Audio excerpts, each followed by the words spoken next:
Sino ang pipiliin mo?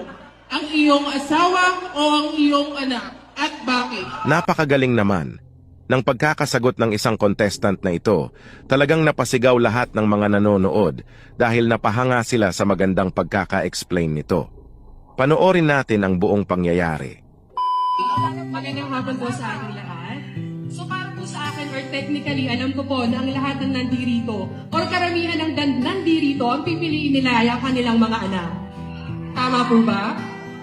Pero ako po hindi. Ang pipiliin ko po ay ang aking asawa.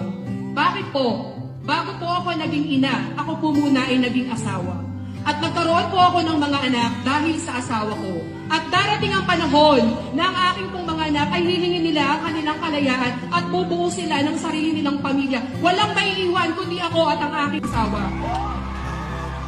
At sa punto kong iyon, mapapatunayan ko sa aking asawa na totoo lahat ang ipinangako ko sa altar nung kinasal kami.